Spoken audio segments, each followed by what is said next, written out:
Aufgewachsen bin ich in einem christlichen Elternhaus mit klaren Überzeugungen, entsprechenden Haltungen und einem entsprechenden Lebensstil. Wir sind regelmäßige Gottesdienst und ich habe mich schon früh in christlichen Gruppen wie die Jungschar engagiert. Ich war schon immer eher rebellisch veranlagt und habe mir eigene Wege gesucht. Doch bis zur Konfirmation bin ich in den vorgehenden Spuren geblieben. Nachher habe ich aber den Gottesdienst bleiben und habe mich nur noch in der Jungschar engagiert. Ich bin durch meinen neuen Lebensstil aber immer wieder in einen Widerspruch geraten mit dem, was ich meinen Jungschärlen erzählt habe und dem, was ich selber gelebt habe. Als ich nach meiner Lehre als Forstwart beruflich in eine Sackgasse geraten bin, habe ich mich wieder bewusst an Gott gewendet und habe mit ihm einen Deal gemacht. Wenn du mir einen passenden Job gibst, dann gehe ich auch wieder regelmäßig in Gottesdienst. Und tatsächlich ist kurz darauf auf wundersame Weise eine unerwartete Tür aufgegangen, wo mir den Einstieg in den sozialen Bereich ermöglicht hat, wo der Grundstein ist für alles, was ich heute tue, liebe und bin. Neben dem Gottesdienst habe ich mich weiter freiwillig engagiert und ich habe in der Arbeit mit Jugendlichen so viel lernen.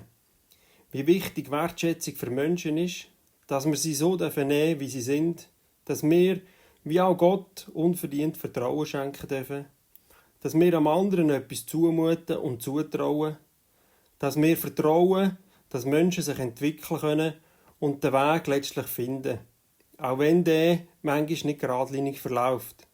Doch Gott ist unterstützend mit dabei. Nach meiner Ausbildung zum Arbeitsvogt habe ich auch eine Beratungs- und eine Coaching-Ausbildung gemacht.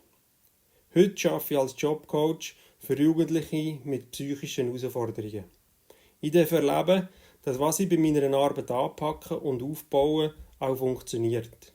Ich bin stolz auf das, was ich erreicht habe und bin Gott unheimlich dankbar für das, weil ich weiss, dass das alles von ihm kommt und ich das nicht alleine geschafft habe.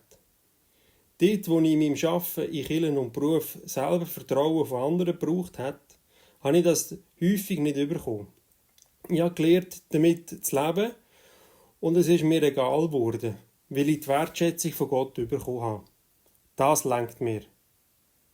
Wie schon gesagt, bin ich als Kind eher der Rebell in der Familie gewesen.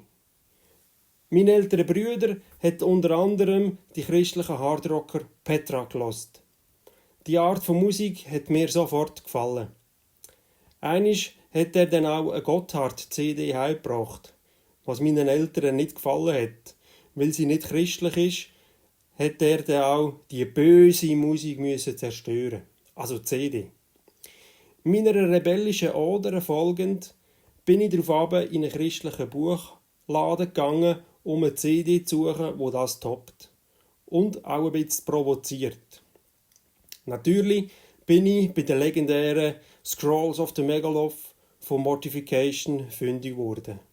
Auch wenn der Death Metal Knüppel hart ist und das Artwork morbid düster, haben meine Eltern nichts dagegen sagen, weil die Band ist ohne Zweifel christlich.